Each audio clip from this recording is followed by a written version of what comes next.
Victory over Superman was only the beginning of Aquaman's rise to power. Uniting the world's oceans under the banner of Atlantis, Aquaman had a controlling interest in the planet's ecology and economy. His influence did not escape the attention of the world's multinational corporations, who looked to end his reign.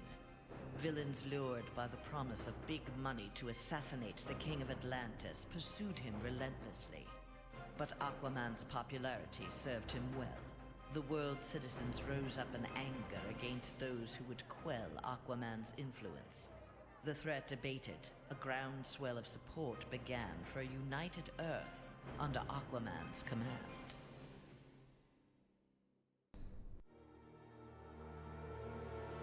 Superman's defeat did not work to Ares' advantage as he had planned.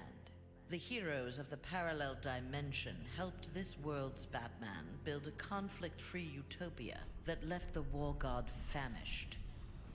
On the brink of death, Ares managed to imprison Brainiac 5. He forced Brainiac to create a time loop beginning with the other dimensional heroes' arrival and ending just before their victory. In this pocket of time, Ares flourished. Endless war was his to savor.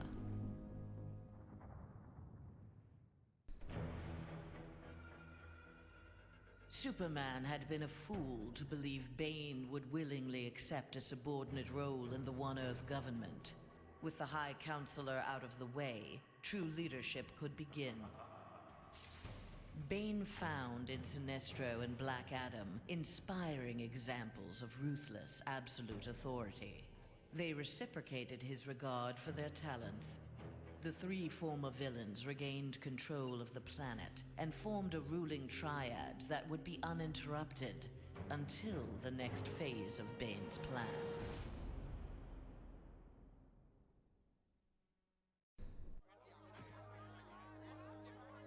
Following the battle to liberate Earth, Batman learned that Luthor had bequeathed his massive fortune to Bruce Wayne.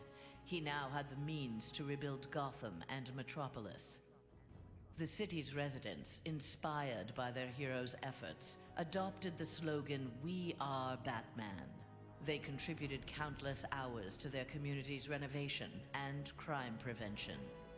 The Batman of old would have stubbornly assumed these tasks alone. The post-One Earth Batman, having been rewarded for his trust in others, enjoyed his city's renewal and his role as its benefactor.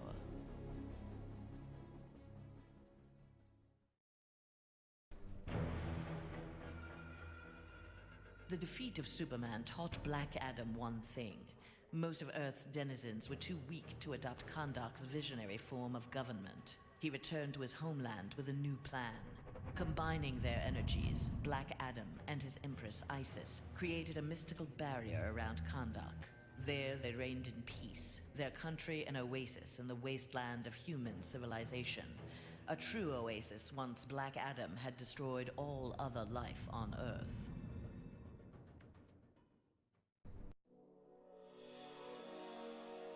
At last, Superman had paid for what he had done to Catwoman. Feigning allegiance to his regime had cost Selina her beloved Batman and her best chance at happiness. Pride and anger kept her from attempting reconciliation with Bruce Wayne, but his inspiring reconstruction of Gotham and Metropolis fostered in her a desire to remain close to him. Until she was ready to approach him again, she did her part to keep Gotham's streets clear of crime. Nascent underworld organizations had both the Bat and the Cat to fear.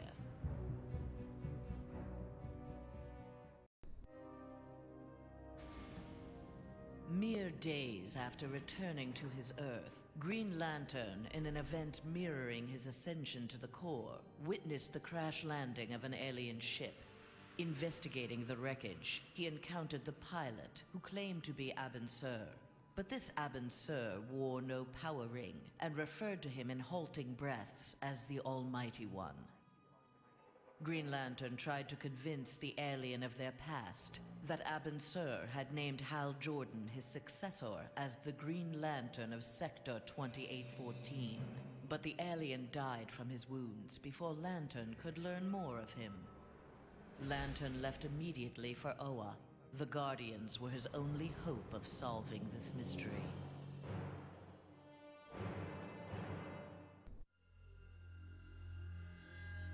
After the fall of Superman, Green Arrow visited the Star City of this parallel Earth.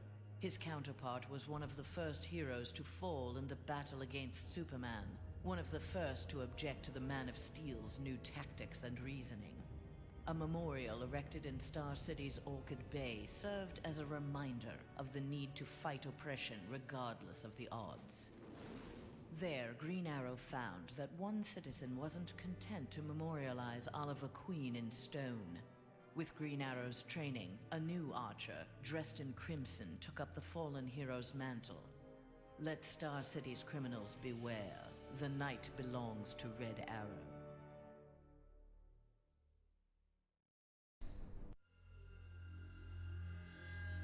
Flash had taken down the High Counselor, but the atrocities he had abetted during Superman's regime continued to haunt him. His shame eventually drove him into exile.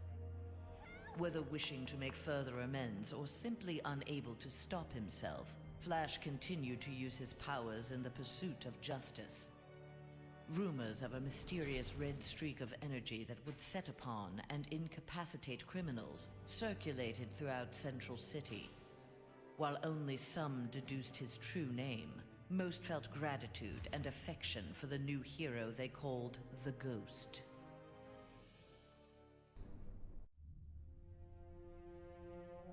Free of Superman's control, Doomsday eradicated the remaining metahumans. He then manipulated technology in the abandoned Fortress of Solitude to terraform the Earth. It soon resembled prehistoric Krypton. At last, it felt like home. After a few years of exterminating humanity at his leisure, however, Doomsday needed a challenge. Having assimilated Superman's ability to fly, he headed for a nearby space sector. He had heard rumors of an opponent worthy of his attention, a Caesarian mercenary with a taste for violence. Doomsday was eager to meet this Lobo in battle.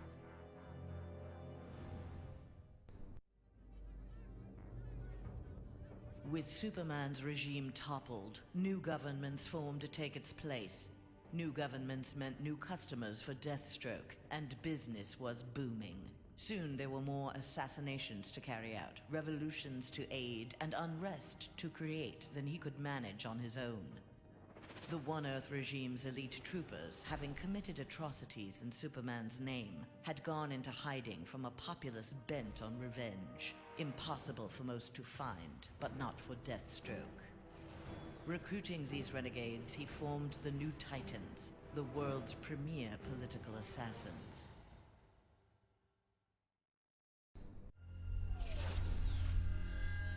After Superman's defeat, Cyborg led the assault on the Fortress of Solitude to flush out remnants of the High Counselor's regime. The fortress was well defended, the battle intense. Cyborg was forced to use unfamiliar Kryptonian tools to make repairs to his damaged cybernetics.